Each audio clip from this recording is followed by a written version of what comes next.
how did you decide what to name your baby? Is your child named after your favorite movie character, or did you pick a family name? Well, these days, many parents want to give their child an uncommon, edgy name, and they are turning to experts to help them pick the perfect one. To talk to us about what goes into choosing a name, we are joined by baby name consultant Colleen Slagen. Yeah, Colleen, welcome to DBL. What a cool job. Thank you. Yes, it is a dream come true. I am still pinching myself. Well, nice. So, Colleen, where did your love for names come from? I have been baby name obsessed my entire life. My sister and I used to fill our diaries with lists of baby names. We would play games like, if you had to name a family of 10 using only the letter A, what would you use? And I remember going to a bookstore with my friends in middle school, and they picked out like the Gossip Girl series, and I bought a baby name book. I love that. I mean, I kind of love names too. Your passion turned into a profession. You are now a baby name consultant. Tell me the way you pick and help people pick their babies' names. Is it different for each case? It's totally different for each case. I have every family fill out a 14-question survey. The people I work with are not, a black coffee type person. They're the mocha latte, half whip, only 2.5 pumps of mocha. So people will tell me their vibe. They want names that give an Ivy League aesthetic or that have a villainous connotation. They tell me how many syllables they want, what letters I can and can't use. It has to flow with their last name. It has to go with their siblings' names. So lots of requests. It's a lot of fun. That's so interesting. Do you think about names that rhyme with like body parts that are like no good? Yeah. That's what I did when I was naming our kid. And do you not tell like friends and close family? Is it not a good idea to tell them the baby's name? Then they weigh in. Because then they judge it and they're like, oh my God, Ken. paint the I name. remember this jerk I dated, and you're like, well, that was his name. Totally.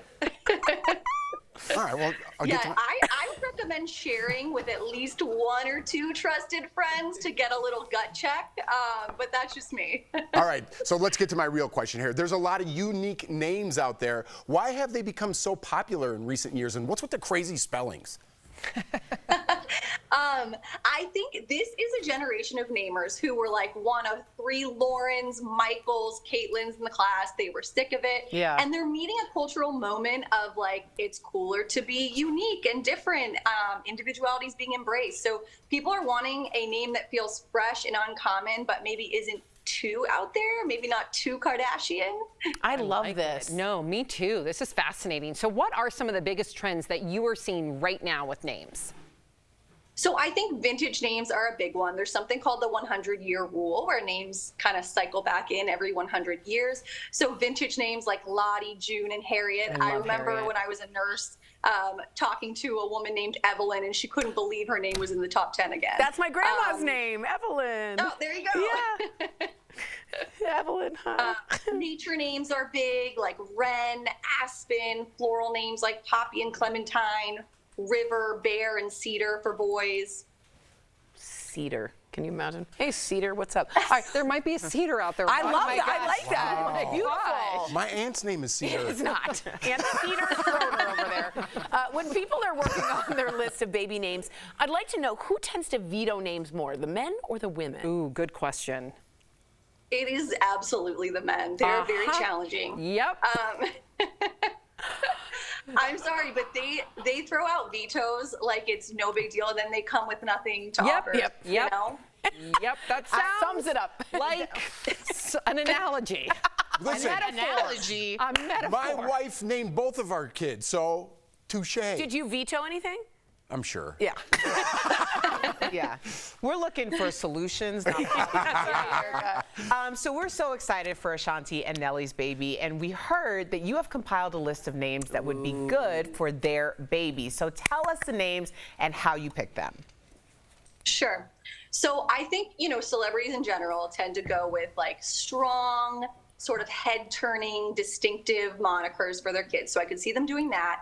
Ashanti does not have kids yet, so we don't really know her vibe. This is her first baby. Nelly does have 4 children.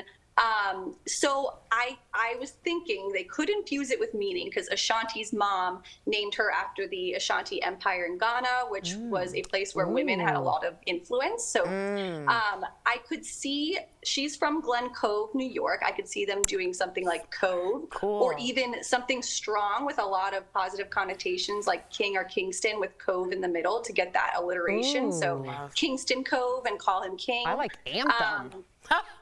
Anthem, I could see them doing a word name like Anthem or Legend. That's very popular among celebrities.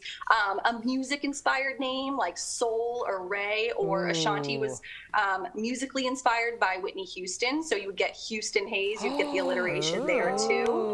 So I think that would be cool. His mom's maiden name is Mack. So I could see something like Malcolm Mack being super catchy for them. Zion's interesting because it's another area like Ashanti, but I think Lauryn Hill has Zion. Am I right? And a song, yes. And a song. This is so cool, Colleen. Fascinating. Thank you so much for joining us on DBL today. To our viewers, Great for to be more here. Thank info, thank you. You can visit Colleen's website, namingbebe.com. Plus, follow her on Instagram for more name inspiration. Thank you again, Colleen. We'll be right back. Thank you. Good. Thank you.